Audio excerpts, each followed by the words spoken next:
bismillaahi raxmaani raxiim assalaamu calaykum waraxmatullaahi wabarakaatuhu dhegaystayaal halkani waa udgoon media oo aad kala socon kartaan channelka youtube-ka ee udgoon media iyo facebook page-keena udgoonwood.com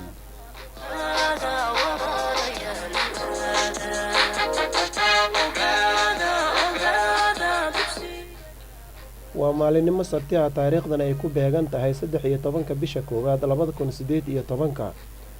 kuna soo dhawaada barnaamijka waxbarashada oo hadahan oo kale aad oga barateen udgoon media waxaa barnaamijka alaaba idin soo diyaariya idinna soo tabiya aniga oo ah Qaasim Nuur Maxamed Aaja ayadoo ay gala qayb gasho wariye Aniish Maxamed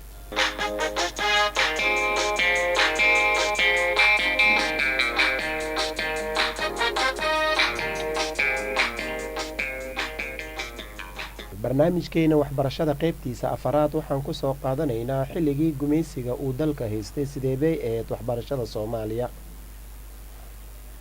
gumeystiyaashii reer Yurub ee qaybsaday dalalka Afrika kuwoodii haystay Soomaaliya markay arkeen in bulshada Soomaaliyeed ay ku adag yihiin diintooda waxay bilaabeen inay aasaasaan xarumo waxbarasho oo raacsan kaniisadahoodii kala madaahibta duwanaa oo ay wateen dugsiyadan bulshada Soomaaliyeed kuma aysan degdegin maadaama ay dareensanaayeen waxyeelada ay u geysan karto dhaqankooda iyo diintooda muqaddaska ah haddana waxaa jiray in dadka saboolka ah amaba aan waxba haysanin caruurtooda iyo kuwa aan dadka lahayn ay dugsiyadaasi hooy u noqdeen waxbarashada ay bixinayeen ma ahayn mid tayaysan ujeedada gumeystuhuna waxay ahayd oo kaliya in uu soo saaro kuwa isaga u adeega aqoonta uu barayayna aysan dhaafsiisnayn tarjumaannimo karaaninimo amaba wax qoris cunto karin waardiye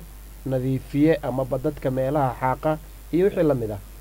xornimada ka hor waxaa xusid mudan oo jira in la sheegana mudan dadaalo gaar ah oo ay sameeyeen aqoon-yahano Soomaaliyeed oo dibadda wax ku soo bartay isla mar ahaantaana ahaa aabayaashii waxbarashada casriga ah kuwaasi oo kala ahaa Maxamuud Axmed Cali oo waqooyiga dalka ku baahiyay tacliinta casriga ah iyo macallin Jaamac Bilaal oo kaalin mug leh ka soo qaatay dib u taagidda tacliinta casriga ee koonfurta dalka waxaa kaloo xusid mudan xilligani in ay kaalin firfircoon ay lahaayeen ardadii wax ka soo baratay jaamacadda Al-Azhar oo markii u horeysay dalka soo gaartay sanadkii 1952 isla mar ahaantaana macadkii ugu horeeyay ka fureen Muqdisho sanadkii 1959 sidoo kale ayay dhigiisa ka fureen Burco 1960 waxaa qodobka labaadna inuu faaqidi doonta wariyaheena Aniish Maxamed kusoo dhawaan Hasanid Qaasim Nuur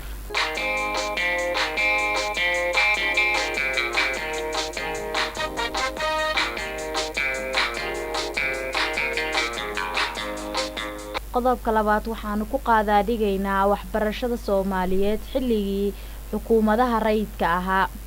dhageystayaal dalka Soomaaliya xornimadii kadib waxaa jiray dugsiyo ay maamusho dawladda oo ay ka mid ahaayeen Iskoola Media oo ku yaalay magaalo madaxda dalka ee Muqdisho sidoo kale waxaa jiray dhowr xarumood oo waxbarasho oo ay ka mid yihiin macadka daraasaadka islaamka macadka macallimiinta iyo dugsiyo farsamo oo lagu baran jiray ganacsiga warshadaha iyo culunta badda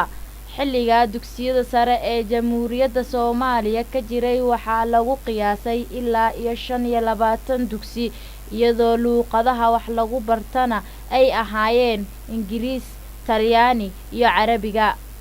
ma aysan jirin jaamacad dalka oo dhan sidaa darteed ayay ardayda Soomaaliyeed dibadda waxbarasho u aadi jireen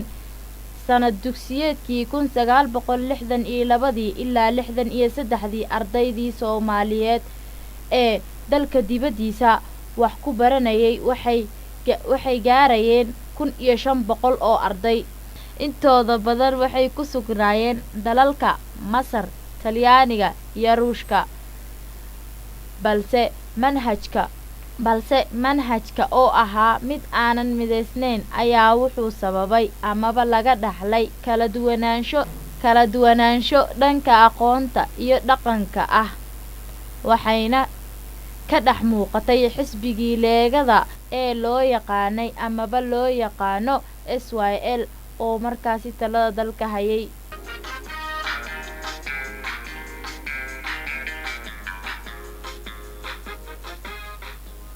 dhegeystayaal waxaa intaasi noogu dhammaaday barnaamijkeenii waxbarashada oo ay idinla socodsiinayeen aniga oo ah qaasim nuur maxamed iyo